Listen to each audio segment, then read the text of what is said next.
If HMRC knocks on your door, the first 30 seconds will decide everything that happens next.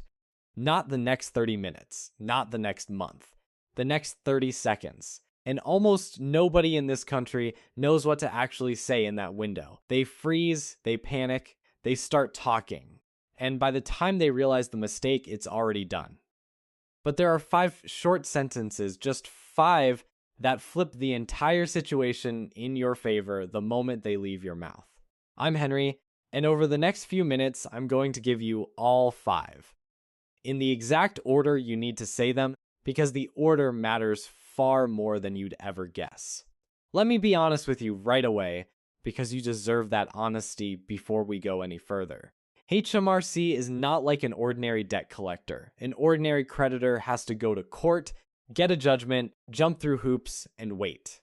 HMRC doesn't always have to do any of that. They can send an officer to stand on your doorstep without a court order. They can ask you to pay on the spot, right there at your front door, with a card machine in their hand. And under very specific conditions, they can begin a legal process that ends with items inside your own home being listed and later taken away to settle what they say you owe. That's meant to frighten people, and when it's actually happening to you, it works. It's terrifying. But here's the part they will never put on a leaflet. Every single one of those powers comes with strict limits written into UK law. Hard limits. And the moment you understand exactly where those limits sit, and you calmly stand on the right side of them, the entire balance of power on that doorstep shifts. Sometimes within seconds. You stop being the frightened person who doesn't know the rules, and you become the person who clearly does. That alone changes everything. So stay with me, because what you're about to learn could one day save you thousands of pounds and protect everything you own. I'll explain why this is suddenly happening to ordinary people in just a moment, and the reason will probably surprise you. Because here's what most people assume. They assume HMRC officers only ever turn up at the doors of dodgy businesses or people who've deliberately dodged tax for years. That used to be roughly true. It isn't anymore. The quiet truth is that more and more ordinary, honest people who have never knowingly owed a penny in their lives, are now finding strangers with clipboards on their doorsteps. And the reason has nothing to do with anything they did wrong. It has to do with how the system itself has been rebuilt over the last few years, quietly, without much announcement, in a way that pulls far more people into the net than ever before. Let me show you the numbers, because numbers tell this story better than I ever could.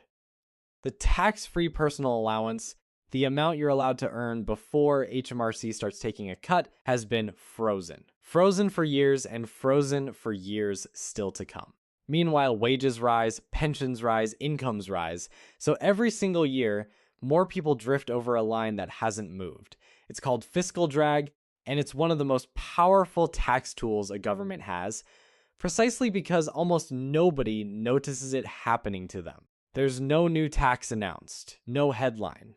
The threshold simply stays still while your income inches over it, and one day you owe tax you never expected to owe.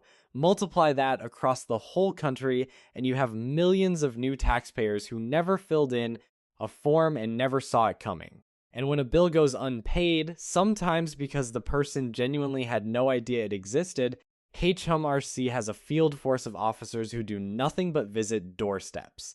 They work from home, scattered across the country, and they knock on doors every single working day.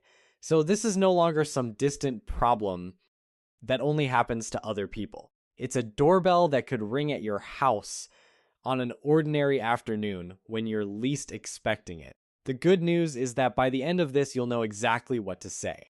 And it starts the very second you open the door, before they've said a single word about why they're there.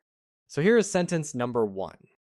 The moment an HMRC officer is standing in front of you, before they explain anything, before they hand you anything, before you answer a single question, you say this. Calmly, politely, with no shake in your voice. Please show me your identification and your written notice of enforcement. That's it. And the reason this is the very first thing out of your mouth is that it immediately establishes who's actually in control of this conversation, and it forces the officer to prove they have any right to be there at all. Because every genuine HMRC enforcement officer is legally required to carry two things at all times. The first is a photo identification card issued by HMRC showing their name, their photograph, and a contact number so you can verify them. The second is a written notice of enforcement, and this one matters enormously. That notice is supposed to have been posted to you in writing to your home address a set number of working days before anyone is allowed to turn up at your door. It should state how much they believe you owe, a reference number for your case, and the fees that have been added. If the officer in front of you cannot produce both of those things when you ask, then plainly and simply, they may have no lawful basis to be proceeding with that visit at all. So picture the situation. The officer shows you the ID card fine, but cannot show you the notice. Or you stand there knowing full well that no such notice ever came through your letterbox in the weeks before. In that case, you are completely within your rights to say something like, I have never received any written notice from HMRC, so I'm going to close the door now and contact HMRC directly to look into this. That is not rudeness. That is not obstruction. That is the law functioning exactly the way it was designed to function. The advance notice exists to protect you, and if it wasn't properly served, the officer isn't entitled to push ahead as though it was. Any attempt to do so can be challenged later. But there's a second sentence you'll need almost immediately after this one, because within the first minute, the officer is very likely to ask you something that sounds completely harmless and is anything but. Here it comes. The officer will ask, in one form or another, if they can step inside. And they'll dress it up in the most reasonable language imaginable. They'll say it would be more private.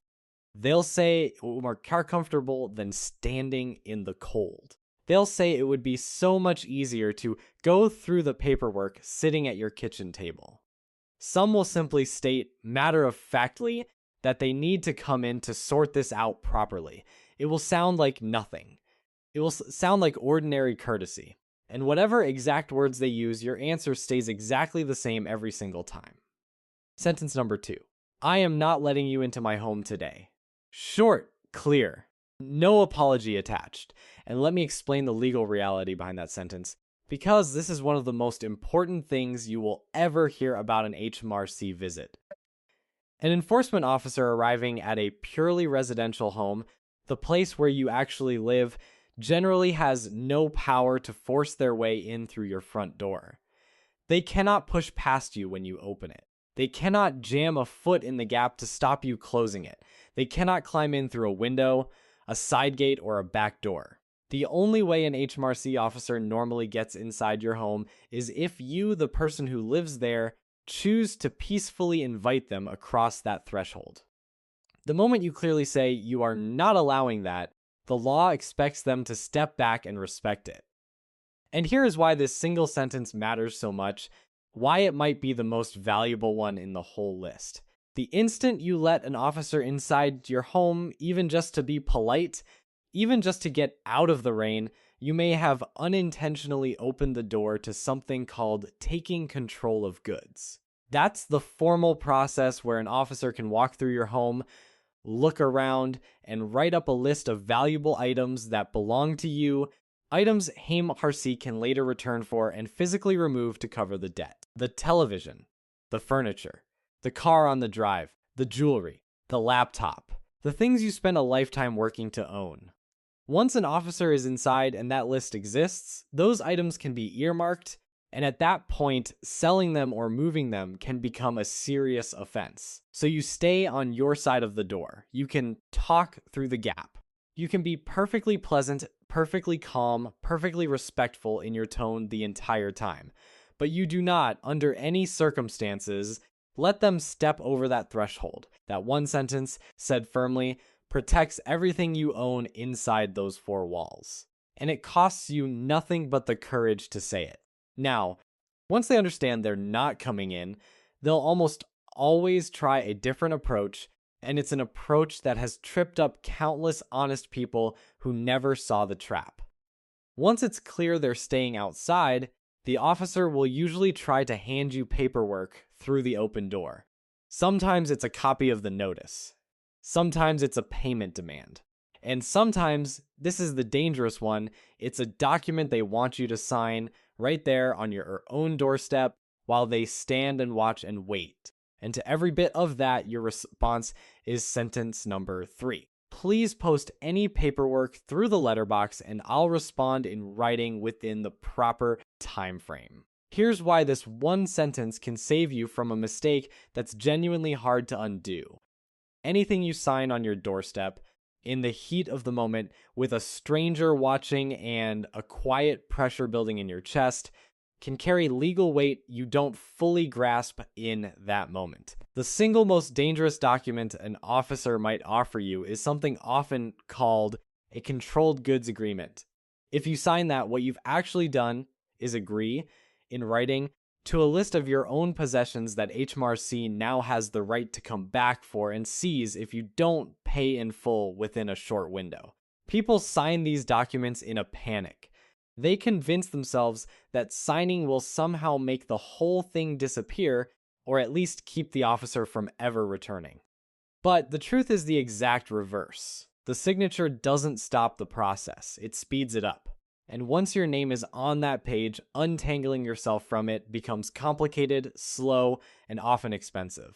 So by simply asking for everything to be posted through your letterbox instead, you hand yourself 2 things that are worth far more than they sound. The first is time. Once those papers are lying on your hallway floor and the officer has driven away, you can breathe. You can read every line slowly. You can check the figures against your own records. You can decide on a calm, considered response instead of a frightened, rushed one. The second thing you gain is a written paper trail, because when you reply in writing, every word you say is dated, recorded, and provable if this ever has to be examined by anyone later on.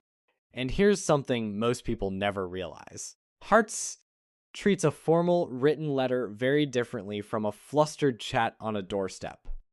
Written correspondence slows the whole machine right down, forces it through official channels, and quietly unlocks appeal routes that a doorstep conversation simply skips over entirely.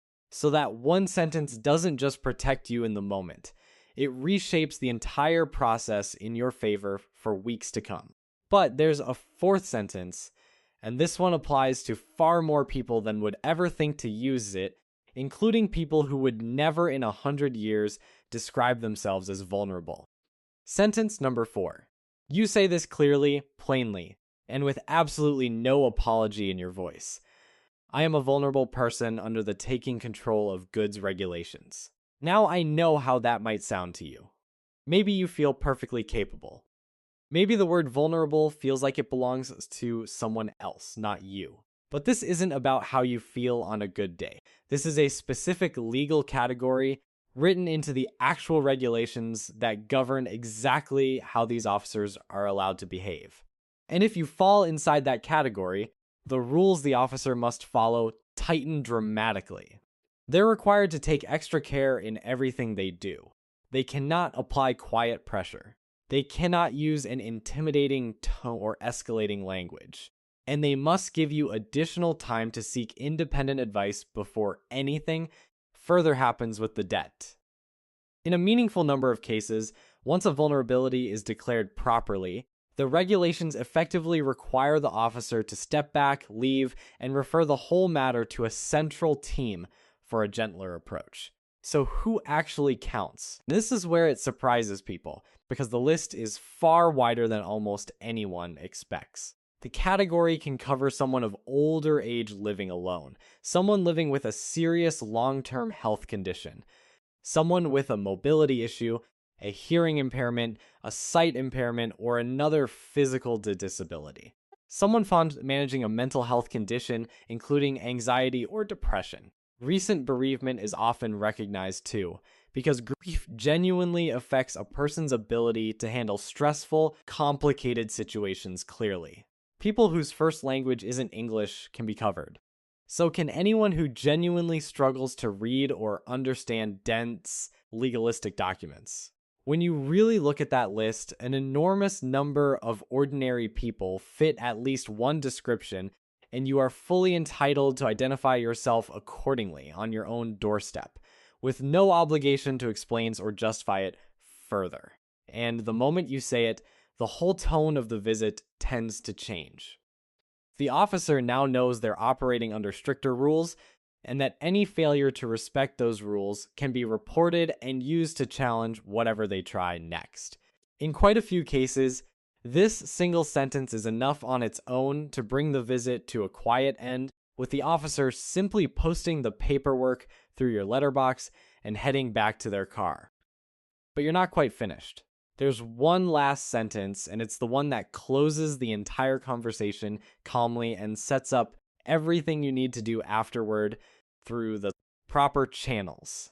Sentence number 5. I'm going to get independent advice today, and I'll be in touch with HMRC in writing within the proper time frame. This one does two powerful things at once, and both of them work entirely for you.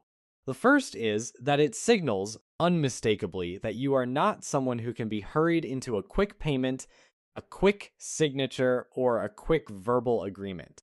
You're telling the officer that you've chosen the formal, considered route, that professional, independent help is on its way, and that a proper, documented paper trail will exist for everything from this point forward. And here's the quiet reality of how enforcement works. Cases that look like easy, quick collections get pushed forward. Cases that clearly involve advisors, written appeals, and lengthy correspondence get pushed down the priority list. Saying this sentence moves your case in one move from the easy pile into the difficult pile. And that shift alone can slow the whole thing down by weeks or even months. The second thing this sentence does is set up exactly what you must actually do over the next day or so, because saying these words means nothing at all if you don't follow through. There are free advice services in this country, with specialist advisors trained specifically to deal with debt and enforcement situations. They'll read every page of the paperwork that came through your letterbox. They'll check whether the debt is even correct in the first place. They'll verify the figures against your records, and they'll help you draft a proper written reply to send back. And here's the part that genuinely surprises people. When an outstanding debt is properly reviewed by someone who knows what they're looking at, it turns out remarkably often to be wrong or only partly right. And when that happens, the entire process can be challenged, paused, or stopped completely before it ever goes any further. Now, before we wrap this up, I want to give you 3 things you must never do on that doorstep, no matter how friendly the officer seems, no matter how reasonable they sound, and no matter how anxious the whole thing is making you feel. These are mistakes honest people make every single week, and every one of them makes things worse instead of better. So stay with me for all 3, because the last one catches the most decent, well-meaning people of all. The first thing you must never do is pay anything on the spot. Officers carry card machines now as standard, and they'll often suggest something gentle like, we could just settle this here today and put the whole thing behind you. Do not do it. Even if the money is sitting in your account, even if it would be the easiest thing in the world, the moment you pay any amount on the doorstep, you've effectively confirmed that the debt is correct as stated, and you've thrown away most of your ability to dispute it later. And even if you genuinely do owe every penny, paying at the door is still the worst possible way to settle it, because there may be no proper itemized receipt through official channels and no clean closure on their central system that you can point back to if something goes wrong. The second thing you must never do is sign anything the officer puts in front of you. Anything at all. That includes the controlled goods agreement we talked about, any receipt they ask you to sign and hand back, any acknowledgement of the debt, and even something that looks completely harmless, like a slip simply confirming you were visited today. Every signature you place on a piece of paper at your own front door can become evidence later. So if they want you to sign anything for any reason, however small it looks, your answer stays exactly the same. I'll respond to that in writing within the proper time frame. And the third thing you must never do is lose your temper. I understand completely how hard that can be, especially if the officer is being pushy or hinting at things they shouldn't or leaning on you to get you to comply. But the second you become hostile, raise your voice, or behave in a way that could be described as aggressive, the whole situation tilts against you. The officer can then report the visit as obstruction or refusal, and that can hand HMRC stronger grounds to escalate the case much further than they otherwise could. Your job at that door is simple. Stay calm, stay polite, and hold your position firmly while doing both. The 5 sentences work precisely because they are calm, lawful, and impossible to twist into obstruction.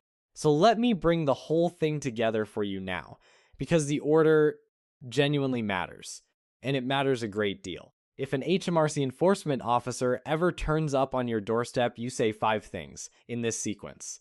First, you ask to see their identification and their written notice of enforcement. Second, you state clearly that you are not letting them into your home today. Third, you ask them to post any paperwork through the letterbox with your written response to follow. Fourth, you identify yourself as a vulnerable person under the regulations, which a great many people legitimately qualify as.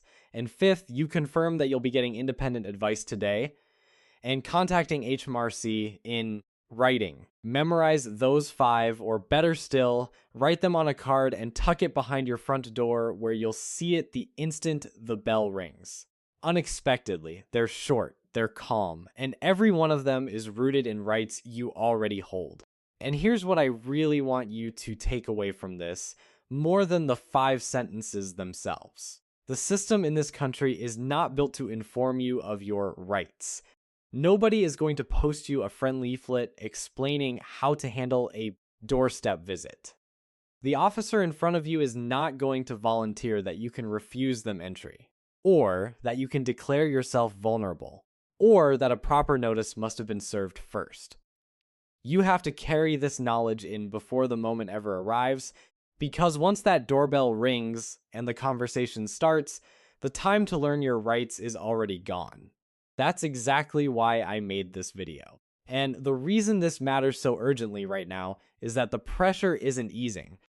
The personal allowance stays frozen while incomes keep rising, which means more ordinary people drift over the tax line every single year without doing anything wrong at all. There has never been a time when more honest people have been pulled into this system, and the unannounced doorstep visit sits at the very sharpest end of it, so you owe it to yourself to be ready.